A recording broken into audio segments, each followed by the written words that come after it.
Welcome to the Mom Owned and Operated podcast, the podcast about moms and for moms, where we have candid conversations about running a business, raising a family, and remembering ourselves. I'm your host, Rita Suzanne, a single mom of four, digital strategist, and provider of no-nonsense business strategies and tactics. Hi, I'm Rita Suzanne, and today I have my good friend Edie Clarke with me. I'm so excited to chat with you today, Edie. Please tell everyone all about you, your family, and your business. Excellent. Hi, Rita. It's been a while. Hi, everyone. My name is Edie Clarke. I'm based in Brooklyn, New York, and I am a remote video producer and YouTube strategist. And I work with service provider entrepreneurs who want to use video in order to leverage their business and grow their audience, but they're usually confused about how to do that. And they want to work with someone who will be able to turn their knowledge and expertise into content that can be a lead generator for them. Yeah. I've been doing this for the past 10 years, forgetting how long I've been in business. I am happily married for 23 years, almost 24 years in December. And we have a son who is graduating from college this May. So I can't believe that. I remember when he started. I know. That is crazy how fast, everything goes. It does not wait for anyone. That much I've realized. Yeah. So today we're going to talk about a really exciting topic, and, content is a big thing. So what do you have in store for us today? Well, today I wanted to talk about what's been happening and people talking about all over the internet, and that's using AI and integrating that with content creation and content marketing. Because everyone's sort of losing their minds over AI at the moment, particularly over a tool that is called Chat GPT. And that isn't the first or the only AI platform that's ever existed, but I'm not sure why it's taken the world by storm, but it has. And so I wanted to talk about that today. Yeah, because before that, wasn't there like Jasper and some other ones that were writing content? But I will say comparatively that I think that Chat GPT is a little better, actually. What are your thoughts? Yeah, at the end of the day, any writing tool, Jasper is one of them, copy.ai, there's a bunch of them. I can't even keep track of them all, are all built on the same platform, which is OpenAI. That is constantly updated and upgraded over a period of time. If anybody was on ChatGPT for any period of time, you would remember that it was constantly being updated. And that's the same that's happening with all of the other platforms that are out there. ChatGPT is just slightly different in the way in which you use it than Jasper was in its initial rollout. Now, I'm still a huge fan of Jasper, and it's my number one tool that I use for writing. Now, within Jasper, they have the chat feature. So you technically don't need to use Chat GPT. And that's really what the main difference was between Jasper and Chat GPT. Jasper, what made that so genius was that they've decided to curate the content that they were creating specifically for anyone that was writing anything from a blog to an email to a script for a video to an article to social media posts to product descriptions to the meta descriptions on your websites. And they created templates for you, or templates. I said templates for you that just made creating it that much easier. And with ChatGPT, it's more like a research tool or a search engine because you can ask it questions. And granted, it can spit out lists, but it actually can also spit out well-formed paragraphs of content, whether it's that you're asking it to tell me a story about a boy that meets a girl walking through the, whatever. It can do that as well. But in a test, I haven't done this test yet, but I've seen someone that's done a test where they compared content that ChatGPT put out versus content that was used through a template on Jasper. And Jasper's content was more, or was legitimized a bit better than the Chat GPT. Okay. Whereas the Chat GPT seemed to have more instances of false information. And I'm not saying that anybody should take the content from either of these platforms and plant it on your website as is. That is no, no, no, no, no. Right. But it just seemed to have less issues with it being seen as being created by a robot. I see what you're saying, because I did start using Jasper for a while, and I think maybe you were the one who recommended it to me, but I think I didn't understand how to use it fully. And I think that that's probably an issue that a lot of people have. And when you use the Chat GPT, it's pretty easy, right? It's like you type in, hey, rewrite this for me, use this tone, but there's a lot of repetition in your results. So that could be a good thing because it's remembering what, your style and the things that you like, but it's also basically just repeating the same things over and over. Yeah. At the end of the day, with whether it's Jasper or if you're going straight to Chat GPT or you're using another one of them, the content that you're going to get out is as good as the content that you put in. And what you need to recognize is that this is built on machine learning. So basically what that means is the more that you use it and give it information, and the more users worldwide that there are, and there's probably close to 1 billion, who knows? I mean, there's a lot of people that are using it. The better the tool's going to get, and the results that you get are going to be better. But the key thing is you cannot be very generic with what you're putting in it. Whatever it is that you're asking it to do, you need to be very granular in how you're asking for that. And then even if once it spits it out, you can go even deeper. You can ask it more questions to get even more information out of it. So it's really, at the end of the day, as good as the information that you're giving it. I agree with that, because I was working on something the other day and it spit out a result for me. And then I asked it another question, and then it kept on using words that I didn't like. So I was like, tell me that without using the word. Yeah. Because I didn't like it at all. Exactly. Yeah. That's key. So I think that, just goes to show you have to, put in a lot of information and then narrow it down as you're working on it.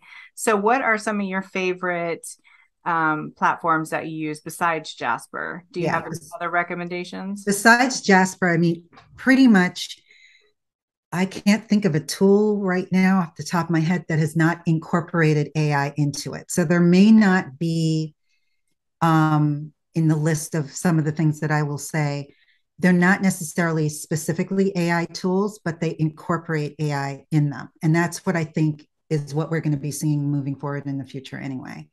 One of the next biggest tools after Jasper is BigView. BigView is a video teleprompter. In and of itself, it is not an AI tool. However, it does incorporate AI features within it. For example, speech to text. Another capability is they too have jumped on the almost Chat GPT. I won't say it's Chat GPT, but it's built on OpenAI, where now you can use that platform to actually create your scripts. So what's genius about BigView is that it is a platform that allows you to record yourself, whether you're doing it on a desktop or if you're using your smartphone, while you're reading the teleprompter. And so it just makes, for people who are uncomfortable with recording content and trying to, God forbid, memorize what they have to say, they can easily use this tool. So in the olden days, you had to create your script and either cut and paste it inside of Big View, or you could manually within Big View create your script. Well, now they have this feature that actually allows you to, from scratch. I've opened up Big View. I have no idea what video I want to talk about or the specifics of it. And then you can immediately choose the type of video that you want to create, give it some information, and it spits out a script for you. So that makes needing to use other tools outside of it a whole lot less possible. So, right. Or needed. So you can literally just use Big View to write your scripts and then to film yourself. And it is a tool also that allows you to edit your video. So you can do everything within that platform. So I think that that's pretty ingenious of what they're doing. Another tool that is more of, it has an AI feature that is like they're getting better and better and better with it, is my social media management tool. Now, I don't know do you use Buffer or Hootsuite? Which one do you use? I still use Social Bee. Oh, you do too? Yeah. Okay. Social Bee is the bomb now because they've now added AI feature, which allows you to create your social media posts within the platform. And they've even, between when they first released it and now, they've even changed it again. And they've made it even more robust now, because they have these like a bajillion different prompts now. It's like crazy. I like them. What? Some of them are really good. And I like that you can say, put in the link to what you want versus I don't know if you can do that on Jasper or whatever the other ones are, but I know that question. Yeah, I don't know, but I know that on Social Bee, you can put in the link and say, okay, give me some prompts for this, which are like, why are you not using this? Yeah. So it makes it, because again, pre this feature, I would create my prompts in Jasper and then bring them in to Social Bee. And now you don't need to do that. They also have a way of creating your hashtags, although I can't say I'm in love with that, but I like the fact that they give you that option, but that needs some work. Yeah, definitely. Because it'll pull almost like every word in the sentence. It doesn't really make a lot of sense, but, I still generate them because sometimes some good ones will pop in. And exactly. I'll just remove the ones that I don't feel are necessarily relevant. Yeah. And then another one that is an AI tool that I've been using for 4 years now, 3 or 4 years, it's been a while, is my best recommendation for creating slides, and that's beautiful.ai. Wow. And I've been using that for quite a number of years. And the reason why I liked that is because for me, I'm not as graphically inclined as you are, Rita. But for me, it was always a chore creating my PowerPoint slides. I was like, what do I want this slide to look like? What image do I want to bring in? And how do I want to position it on the page? And that just was an added level of stress and annoyance that I just didn't need. And Beautiful AI is a company that was actually created by people who create PowerPoint presentations as a career. That was their business. That was their job. So they knew all of the nuances, the things that you needed to do versus not needing to do, the total number of characters you should have on a page, and all of that. They knew that knowledge going in. So they created a platform that automatically allowed you to create beautiful looking presentations because they met the standard requirements. You could never put too much text on a slide, even if you wanted to. It would not allow you to do that. You were able to position your images in a way that was attractive for the person to see it, as opposed to, I just want to put these, pictures all over the place and in these weird manners. And now what they've done is, and so that's the automatic, that was the AI aspect of that initially. What they've now done, which once this gets trained, is going to be, in my opinion, a game changer, is they have something that is called designer bot AI. So what you do is you treat it sort of like chat, where you put in the prompt of what slide presentation or slide deck do you want it to create. So do you want to do a presentation that's targeting entrepreneurs, that's talking about starting a business if you're in XYZ industry? Wow. So you put in that prompt. You would then select the template of meaning, like what colors do you want, fonts and things of that nature, and let it do its thing. And it will automatically create slides that would, in theory, have the content that you're looking for on each slide. It's not going to be perfect. It's not, again, something that, oh, okay, I don't have to do anything. This is perfect. Let's just go and do But you don't have to add the content initially. You just go in there and modify it as needed. Right. Exactly. So, but can you add your own content and then? Oh God, yeah. Okay. Yeah. So you can, and so the first way was how you used to do, you would just upload all of your content and then it would position it and put it on the slides and do it for you, which is amazing because it takes me, like it takes me forever to do designs because I'm too critical of it. Yeah. So I would actually yeah. So this takes all of that out because you can't, it has a set number, but it has enough of templates for you to choose. So if you wanted to do graphs, there are only a set, maybe 8 different ways that you can position a graph.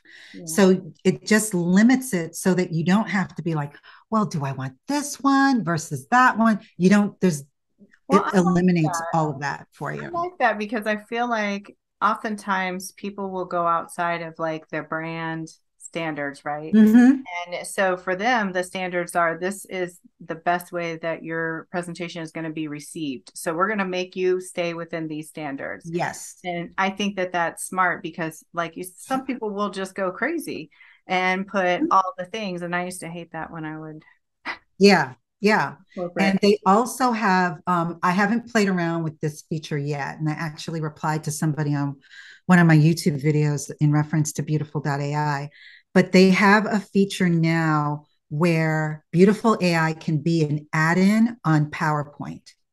So if you open up PowerPoint, I guess you have to go to add-in and then somehow, I forgot, you have to add in Beautiful AI to PowerPoint. And it just allows those 2 platforms now to work a lot better than they used to, because before all you could do was export it as a slide image and import it into beautiful.ai, or vice versa. You could export your Beautiful AI presentation as a PowerPoint.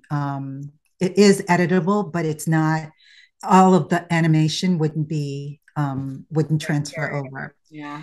And then the other feature that they've added that I personally don't care about, but it is an AI feature, is they do have the ability for you to create images using Dolly. So they've done a deal with Dolly where you're essentially using Dolly within Beautiful AI, and you're able to go and create custom images. I, as a whole, am not a huge fan of Dolly when it comes to image creation. My choice of tool is Midjourney. It's a little chaotic in the way that it works because it kind of works in tandem with, it's basically a Discord chat, and you tell it what you want it to do and it spits out. But I've gotten better results and better quality images from Midjourney. So that's my personal favorite. For images. You have to find what works for you. I don't even know what Dolly is. I've never. There are a lot of platforms that are out there, AI platforms, where you're able to type in the text and it spits out an image. So you could say, I want 2 girls sitting on a bench in Central Park eating ice cream.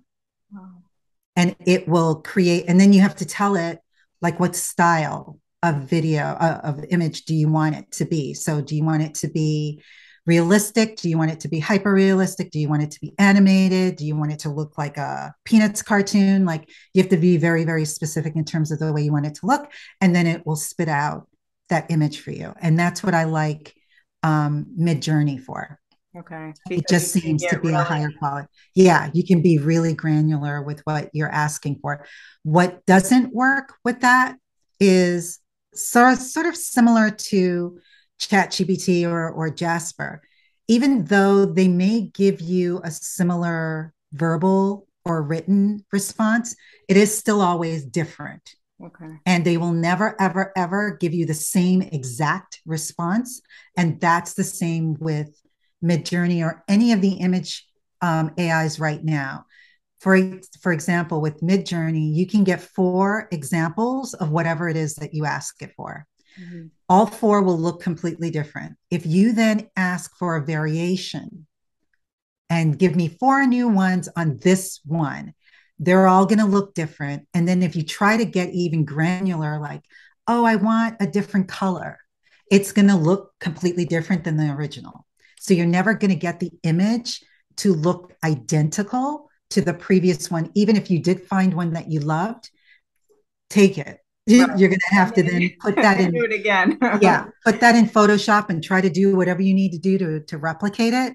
But it's not gonna be able to spit it out in different scenarios. Like if you wanted to change the background or if you wanted to change the color, it's going to be a completely different image the next time. So it's not even stock photos. It's not just searching for stock photos that fit within these parameters. It's creating the actual image. It's creating the actual image. But now that you mentioned stock photos, I don't know. The jury is out. I'm not a professional when it comes to copywriting and things of that nature.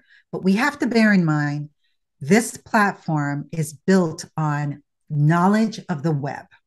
Mm-hmm. So in order for it to create an image, it's searching through images. Mm. So it's taking bits and pieces from existing pieces of images or artwork in order to create what it's creating.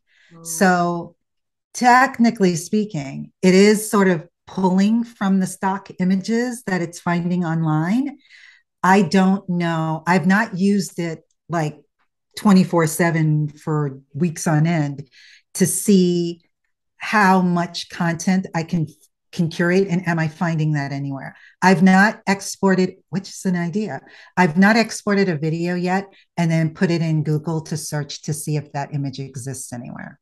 Well, and my question is like, what about licensing? Are they infringing on licenses if they are pulling? That's the question. Yeah. Yeah, that is the question. I think I saw a piece on, I believe John Oliver did a piece on AI, and they did their due diligence and did research because they were able to, I don't know if it was Midjourney. I don't think it was Midjourney. I don't know which platform they used, but they found an image that it created for them that actually you could see the Getty Images logo was like, you know, the watermark and just like it looked jacked up. Yeah. And so that was evidence that they took the image from Getty Images. Yeah. So, and that's where you're like, the lesson is just be careful because you don't want to get fined because Getty will, they'll come after you for some money. So far, I like them, but I'm actually using it for a creative project that I'm doing. I'm working on an animated short and I need to get character images just for reference. So mm-hmm. I'm not republishing the images that I'm using this for. Yeah, that would be cute though. The little characters. Yeah. So it gives you a visual idea. Yeah. Okay, so I feel like we've talked about the benefits and the limitations, but I've been wanting to get back onto YouTube. So what is, and I loved it that you said that Big View has the actual a teleprompter on it. So that's encouraging. That helps me to, feel like, okay, now I'm able to create content without it feeling uncomfortable. Right. But so what platforms do you feel like are the best platforms for AI that you should be using them on? The platforms like should I use AI for YouTube or should I just stick to like writing? Can you even use AI for YouTube other than just for the prompter? For creating your content, you can use AI from conception to repurposing. If you're not sure of what videos you want to create, you need to do research. And right now, if you don't mind the wait, ChatGPT is probably a good option for you to do some research in terms of the topics that you want to create. My tool of choice is one called Morning Fame. And that tool allows you to really have a clear understanding of the best keywords based on the size of your channel. Okay. And so that's why I prefer that one. And it makes keyword research, if you have to rely on something like the keyword Google Planner or the Google Keyword Planner, it makes you understand that process a little bit easier. Yeah.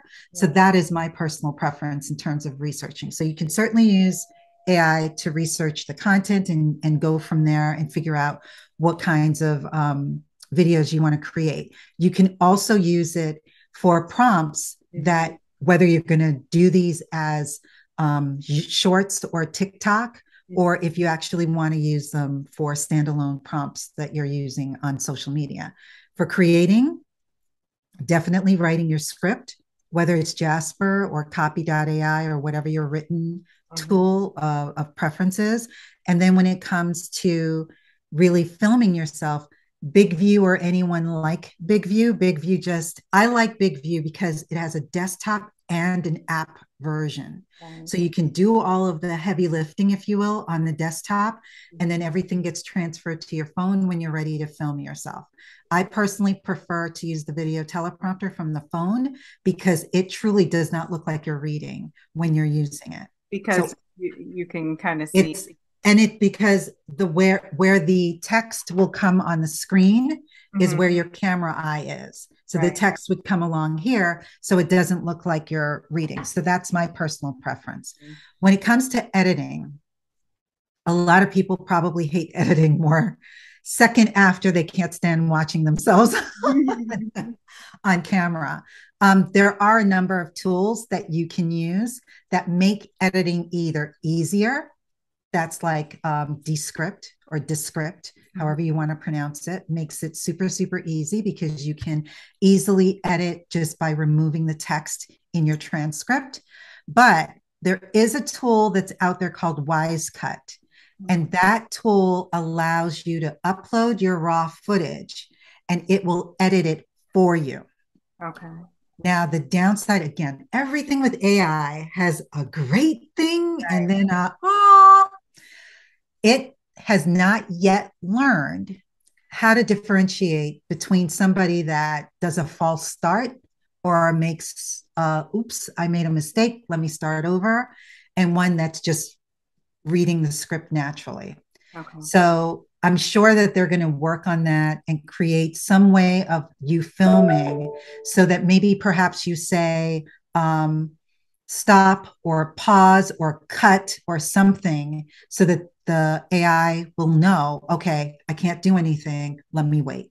Yeah. So you're talking about in the middle of a video, if somebody needs to cut something out, then it's not as if you could at the beginning and you can just trim it. Right. Now you to actually cut it all the way out. Right. But it does remove dead space. Okay. So if you're like waiting for the teleprompter to move and you're just like, for the first whatever, it'll cut that out. Or if you have a long gap between paragraphs, it'll cut that out. It'll also do jump cuts, which is basically you can go from a shot like this to a closer shot. It will do all of that automatically for you. So, and I think that and more like them are going to come out and just get better as time goes on. And then there isn't an AI tool for uploading other than your social media management tool. You can upload your video there and then they can upload it to YouTube. I like just from wherever I'm editing, I just like to send it straight to YouTube. That's just my personal preference. I prefer to have a bit more control over how and when my video gets uploaded. So I don't need anything to really necessarily automate that process for me. But then when you have created your video, you've uploaded the video, you then need to repurpose the video. And a lot of people tend to assume that, oh, once I put the video up on YouTube, my job's done. I don't have to worry about anything. YouTube's going to do all the work for me. And that's not true. So there are AI tools that are out there that can repurpose your content for you and cut them into shorts or into clips that you can put on Facebook, Instagram, or on LinkedIn for you. So, well, I was looking at Repurpose.io, and because this was going to be the next question I had for you was about repurposing. And I was, it's like automatic. You want us to automatically create these shorts for you based on the video. And I'm like, no, because how are you going to know what stuff I want and what I don't want? So how is that something you manually then, if you don't allow it to, you have to kind of adjust it yourself, go through the video? I think there are a number. I'm actually still, I kind of sort of have decided, but I'm not certain which one I'm going to get behind. Okay. But there are a lot of other ones besides repurpose.io. I'm experimenting with them all.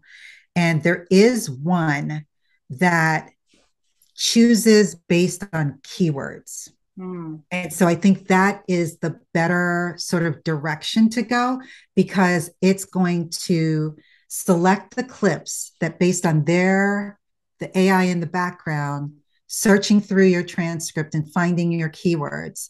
And if you're talking about branding or, things of that nature, then they're going to rank your clips based on that and cut those sections where you're talking about that.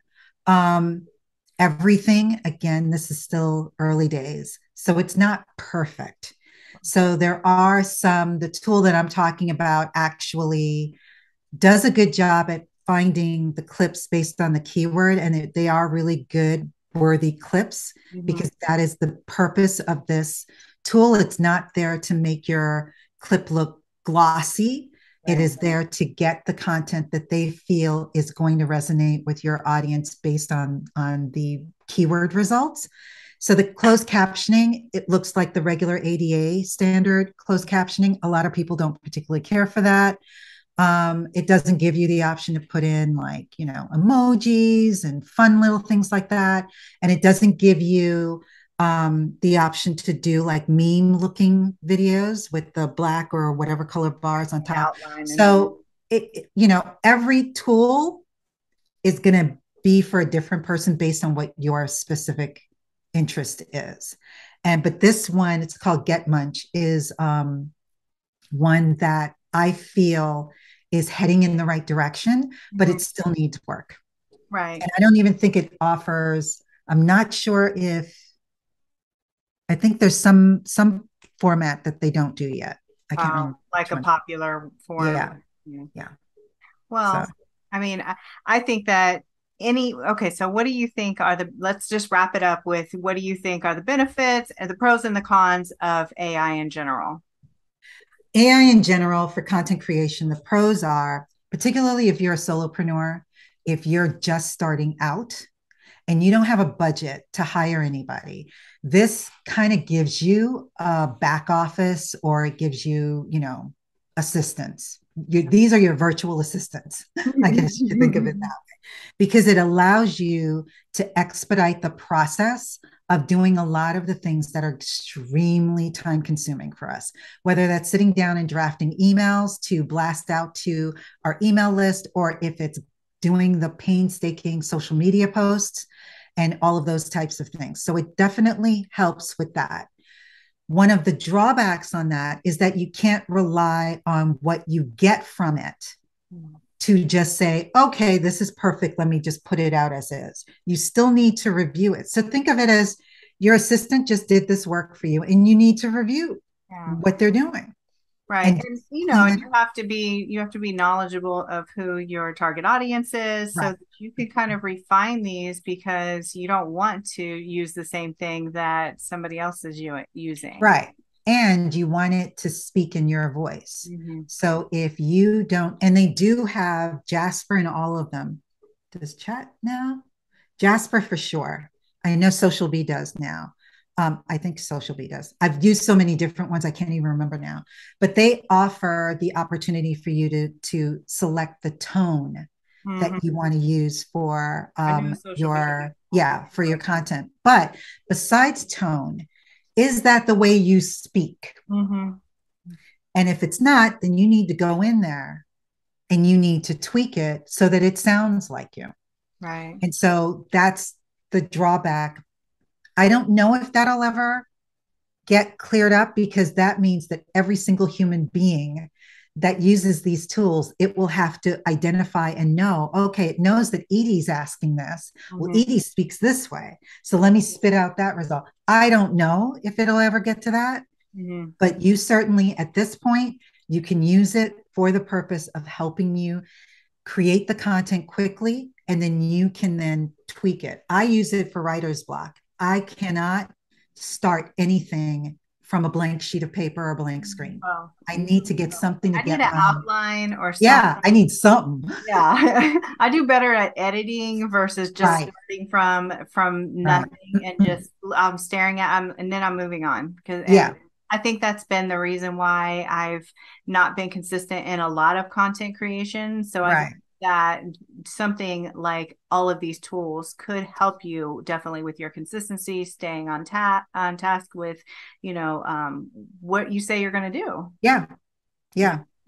So I that's my feeling on, utilizing it to the best of its ability in your business. I know that there are people that are absolutely against it and think that it's cheating, or they think that it's I guess if your job is writing copy, then you're definitely not excited about something that's going to take away from your job, know. So, and I don't see it taking away. I see it for the time being.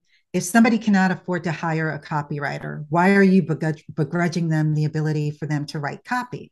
Right. Well, because copy is expensive to get a copywriter. Yeah, it is. And so I do think that it's a good starting point. But if you don't understand your person, like, you're just wasting your time anyway. Well, too. Yeah. But you'd be wasting your time if you hired someone or if you used ChatGPT or a lot of the copywriters do help you, get into who your person is, because they can't write for you if they don't know who it is. And so, that's a whole slippery slope as it is. Exactly. Okay. Yeah. So tell everybody where they can find you. Where are you at? Where are you hiding? I am primarily on LinkedIn or on YouTube. And on LinkedIn, I think you have to go, can you do @ on LinkedIn? I can't even remember, but it's Virtually in Sync. And if you need to find me by name, it's Edie Clarke. And on YouTube, it's @ Virtually in Sync to go to my channel. My channel primarily consists of videos where I'm talking to you about easy to use and simple to learn video creation tools. So some of the ones that we talked about here are going to be featured on my channel.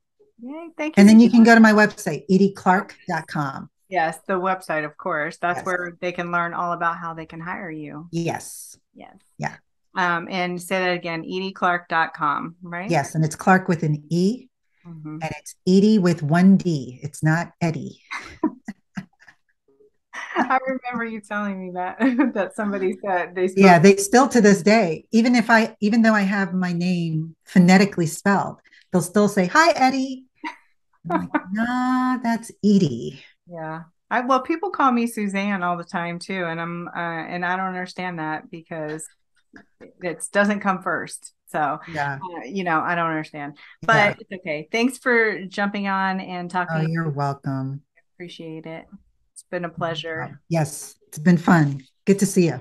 Nice to see you too. And there you have it. I want to encourage you to remember that being a mom who runs her own business is not easy. We all struggle, but just keep moving forward and don't forget to make time for yourself. As moms, we are usually the first thing to go to the bottom of the list. If your business is overwhelming you and you need real solutions, not just some sugar-coated suggestions, apply to work with me at ritasuzanne.com/apply.